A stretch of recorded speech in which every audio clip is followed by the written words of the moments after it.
What's it called? Transfer what? Transfer Bulletin. What's it called again, sorry? It was your title, Transfer Bulletin. Transfer It was Bulletin. your idea. All right. Hello, welcome to the Villa View Transfer Bulletin, episode number 2. Loads of people have asked for us to do tea brews, which quite frankly I find absolutely ridiculous. If you're new to the channel, you'll have absolutely no idea what a tea brew is, but I'm going to get Rollo to roll some clips now which tells you why we don't do the tea brew anymore. So what we're going to do is we're going to talk about our new signing, Pierluigi Gallini, with all the facts, figures and stats you need to know about our new man, while you watch me making a cup of tea. What is an amazing signing? We have captured Ross McCormack for around £12 million, and I'm very impressed with this signing, I must say. So that is all you need to know about Ross McCormack in the time it's taken me to make a cup of tea. Tish Bowler. That's T-S-H-I-B-O-L-A. He's a towering 6'3", so hopefully he could be our very own championship Paul Pogba. Andre Moreira is 22 years old and he has joined on a season-long loan from Atletico Madrid. He's on loan to begin with, but who knows? Long term, he could be a keeper. I'll get my coat. So basically, Rollo, we don't do the tea brews anymore because pretty much every player that we've ever done a tea brew for has turned out to be a disaster. So we don't want to curse any more players incoming to Villa, but someone has come in today. Yeah. As we expected, we spoke about it in the last transfer video that we did. Jota's made the move from Birmingham to Villa, and poor Gary Gardner's made the move in the opposite direction. I mean, to be fair, from the looks of it, it seems like Gary Gardner's very happy to get over there, so a fair play to him. I saw somebody say, it might have been Matt actually, that it would have been quite funny if we announced that Gardner had left by posting the picture of when he scored against them. The whole thing's just, even though we've known about it for a few days, or known that pretty much it was going to happen, it still feels a little bit weird to me, like the whole thing, like us signing a player from them. Like I don't remember us doing that in my lifetime at least anyway, so it's all just a bit weird. I mean, I think if we generally would just been signing someone from Birmingham City, I would have, like you, found it a bit weird, but because it's someone that Dean Smith's worked with before in Jota, I'm thinking of him as being someone, a Brentford player rather than a Blues player, to be fair. So I think it's a squad option for sure. I don't think he's coming in to be first choice, but who knows, he might completely raise his game in the Premier League and make himself one of the first names on the team sheet. Dean Smith obviously likes him. We've got to trust Dean Smith. We spoke about it in the last video. At this moment in time, really, we need bodies. You've had Adoma's gone, obviously. Green potentially goes out on loan next year. So you're looking at that going, yeah, we need people out on the wing anyway. It's somebody that Smith's worked with before, got good games out of him.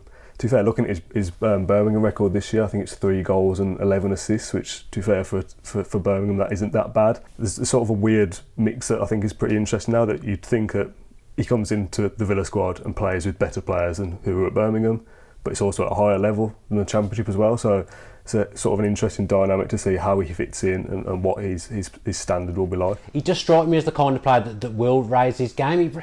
It reminds me a little bit of us having Carlos Hill, who obviously was Spanish and operated from the right-hand side, cutting in on his left foot. So it feels like a similar kind of signing to that. Someone that perhaps isn't going to be first choice, but someone that could make an impact. No, it didn't. But you get what I'm trying to say.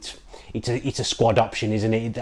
If we were only signing Jota this summer, then obviously I'd be a bit worried. But we know that it's probably going to be the first of many signings. It's someone that Smith's worked with before. He ticks boxes. He's a bit of creativity, isn't he? I mean, really, he's been playing on the right wing for Birmingham, and I would expect that to be where he plays for Villa. But essentially, he's a number 10, even though we don't really play with a number 10. Yeah, I think if you look at it as well, that in a Dean Smith side, and obviously him coming in mid-season, he doesn't get to build a side straight away. That's something that happens over time. You want to give him that chance to build his own side. And if you can bring in players that he's used before, got good games out of them, they come in and do a job for Villa, that, like you say, that ticks the boxes for us. And in a Dean Smith side, you would imagine that Jota is a better fit than Albert Adoma. So if it's a straight swap, that Adoma would have been a backup player and now Jota is potentially for less money, I'm not so sure. That's good business, isn't it? And it's only a 2-year deal as well. So it feels like Villa have done something smart for a change. Like, we're not used to it. Like, we haven't gone and chucked 15 million at a 30-year-old. Yeah, and it's not the fee that's been reported in the press. People are saying about 4 million. From what I understand, it's half of that. So it's not as expensive. Even though it's not an expensive deal anyway, it's not as expensive as is being reported in the press. I mean, Dean Smith could go and get any player that he'd worked with at Brentford before, probably, if he wanted to. Now we're in the Premier League, so the fact that he's actually chosen Jota, I mean, whether he got wind that Jota was available cheap and wanted to come, we'll never know. But the fact that he's picked him out is a good thing. And I think if you look, I'll create some work for you now as well. If you look at his record under Dean Smith, he had a good return. Get that up on the screen now, Roller. How much do you think the swap deal aspect of it comes in with that Gary Gardner was obviously on Birmingham's radar, he goes to them? Do you think that's played any factor that we've almost sort of thought, how can we get the best out of him going there? We'll try and get one back, or is that totally unrelated and that Smith has just picked an ex-player of his? I think they're unrelated. I think they obviously wanted Gardner. Gardner obviously wanted to go. Yeah. I don't think he'd have cost any money. I think Villa would have just wanted to get his wages off, because essentially he's not ever going to be used. I don't think Gardner was on massive money, but he was on enough money that you'd want to get him off the wage bill. So it makes sense, and I'm fully expecting Gary Gardner. He may have already done this. I'm fully expecting Gary Gardner to come out now and say he's a lifelong Blues fan. I always quite liked Gary Gardner before he went to Blues. I didn't think he was the best player in the world, but there was something about him that I liked. But all his keep right-ons on Instagram over the last year have grown a bit tiresome for someone that said that they were a Villa fan. So I'm fully expecting him to unveil that he's a lifelong Peaky Blinder at this point. I saw that somebody brought up an old tweet of yours when he signed a new contract or something. That was quite funny. I'll put that up as well. Yeah, I got absolutely done there. I mean, what possessed someone to search for that? I'll never know. I think the thing is, I think Villa obviously had tweeted him because you've got a fancy blue tick. Your reply was at the top, so it was easy that someone found Villa's tweet saying like, congratulations to Gary Gardner on a new deal or whatever, and your tweet was just there and people have run with it, which is quite funny. I didn't even have a blue tick at that point, so I've been absolutely done over there. Yeah, it's funny. I mean, I'm sure. I mean, we've done a previous tweets video before. I bet there's all kinds of things you could pull out. I was just trying to encourage him. Up until today, there was still a point he was going to make it, so it wasn't a bad tweet. So I've just been editing the video you're watching now, and I get a text from James Rushton. He says, Jota's actually been one of my favourite players, but I've never been able to announce that while he's been playing for Birmingham. If you end up doing a video on him, could I have a little say in there as well? So this is the awkward way of shoehorning this clip in. So James, go on. What do you reckon? So Jota's one of my favourite Championship players, and the reason why is if you cast your mind back just a few seasons ago, I think it was in Steve Bruce's first transfer window. We played Brentford at Griffin Park, and as usual, when we go to Griffin Park, we lose. We brought in Conor Hourihane, Berkir Bjarnason, and I think Scott Hogan had just been announced as well, so I think we was all feeling good. We go out on the pitch and there's one name that is just constantly called all the time. It's this one player who's cutting us apart. He's making the jinking runs. He's breaking the lines and he's making really key passes down the wings and through to the striker. And that is Jota, who is now an Aston Villa player. And I can't be happier. I mean, Jota on its own, it's not the type of signing that you're going to get really excited about. It's not the Tyrone Mings, announce Mings. It's not a Tuanzebe again. It's not even Abraham or Maupay coming in on a permanent transfer, but it is a player who has been a key player for Brentford and a fairly decent player for Birmingham City, and to swap him for Gary Gardner I think represents some incredible value. And it's incredible heads up play actually by Villa's transfer committee to swap a player who wouldn't even see the pitch unless there's an injury crisis for a player who is going to be either our second or third choice right winger, and definitely a backup to Grealish in the middle. And I think that's, if Hot as your backup, then you're golden. A quick mention for Ross McCormack then. I think he had signed a variation agreement was the terms, I think. So basically they've changed the contract to offer him some kind of money to get him off the books, which there was talk about him having an increased deal because we got promoted, 70,000 a week apparently, which is madness. So it's one of those ones that you sort of shrug your shoulders and try and forget it ever happened, isn't it? And that Villa finally look like they mean business and they can get to the Premier League and go, right, we've got the money to do it, we don't want you around, goodbye, and hopefully we never see you again, we wish you well, as the website said. Yeah, I mean, it was a very short statement. They may as well have just put a statement out saying jog on. It's one of them. It's a terrible signing. It's been a disaster for the player. It's been a disaster for Aston Villa Football Club as well. £12 million completely down the drain. I think he scored one winner for us. I think he scored against Burton around Christmas time in our first season that won us the game 2-1. So all that money pretty much just for that.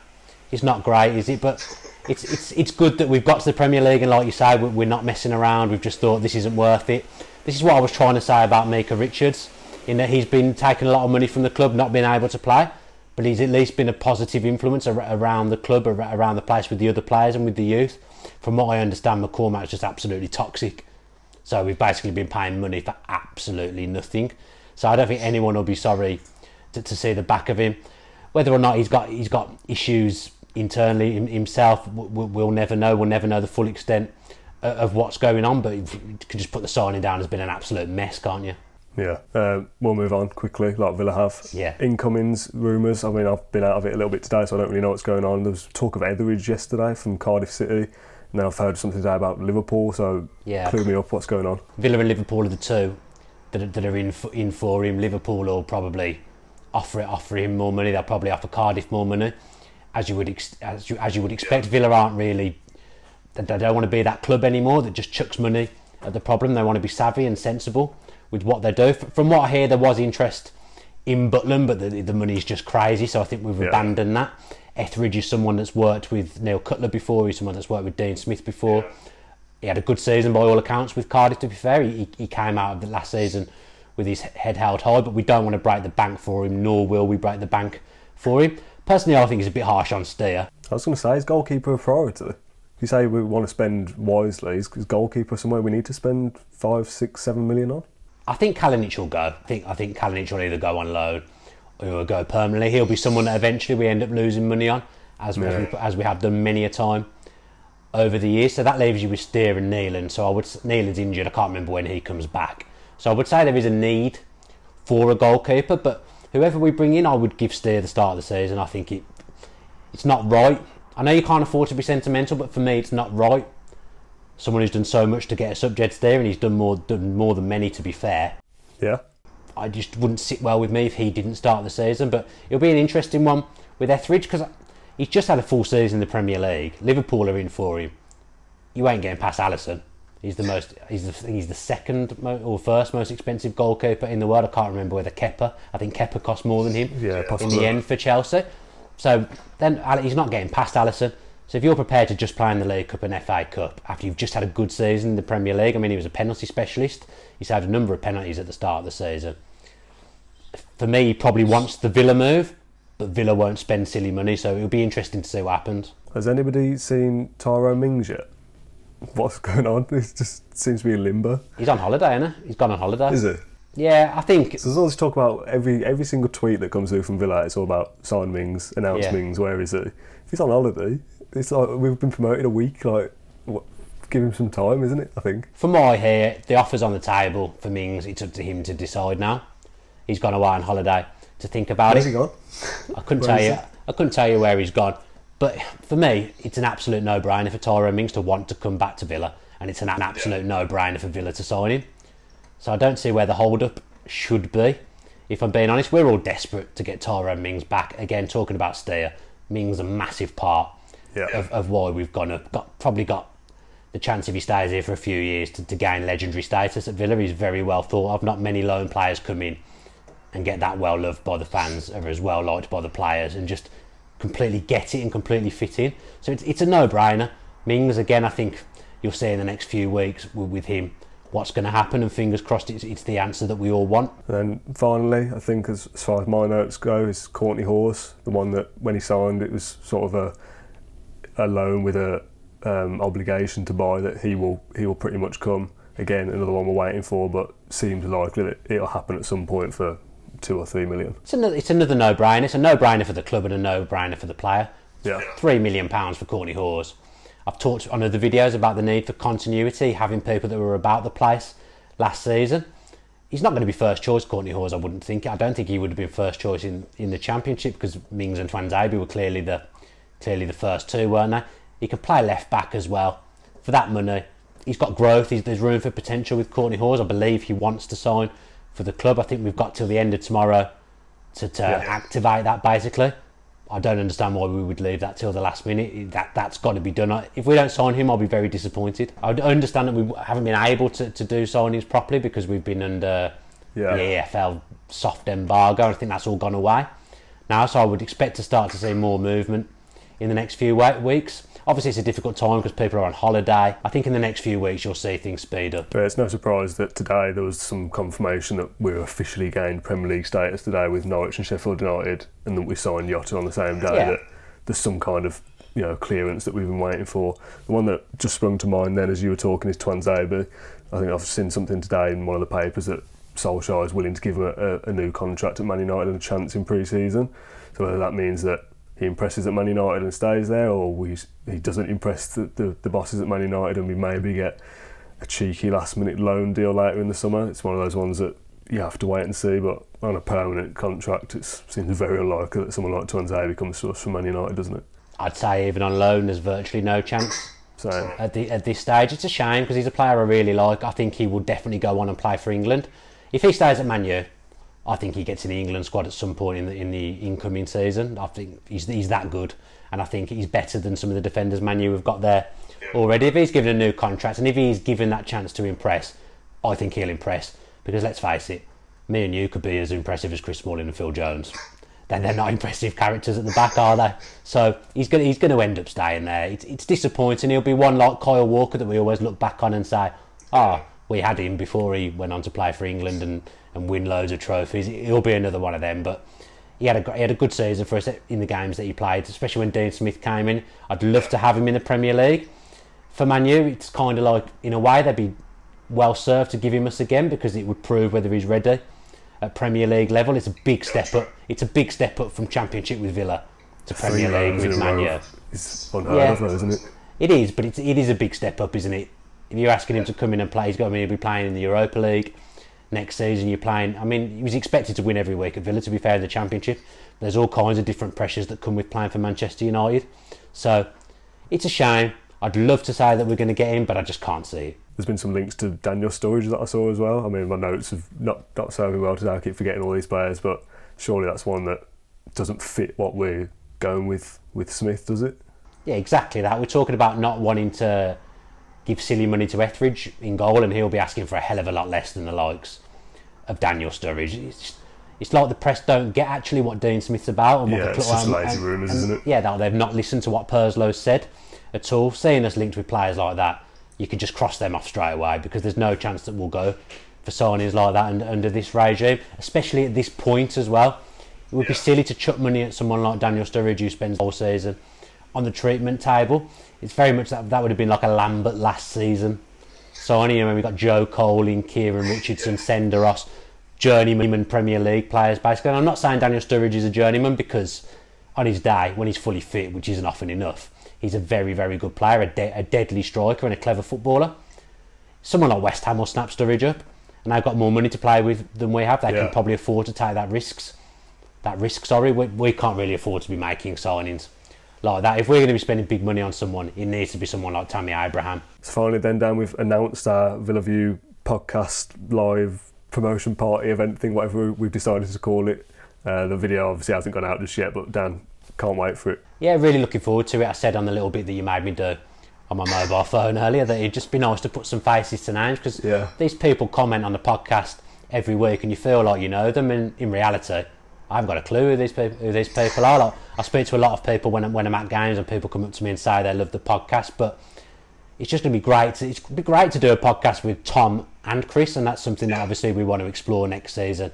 Anyway, now we're a Premier League podcast, getting the extra numbers in any form of booth, so we're going to see what we can do with that. But it'd just be great to do. Obviously, to use Villa Park as well is an absolute dream and something we probably didn't think we'd be capable of pulling off when we first came up with this idea. So hopefully that'll attract people as well, the chance to come to the sacred hallowed ground when we haven't got games. Because I've got to be honest, I'm missing it, to have some form of like promotion party, for want of a better phrase as well. We'll obviously do a podcast. People can sit there and watch the podcast, stay awake if you can, and then we'll have some form of party afterwards. I mean, Tom might even auction off his notes or something. We'll try and get some raffle prizes. Get like a mobile tattoo artist to come along, and we can get Dolan to have his tattoo done live. Sell locks of Chris Dolan's hair. There's potential for all sorts of things. To do. The possibilities are endless at this point, and we don't know how far we can take it, but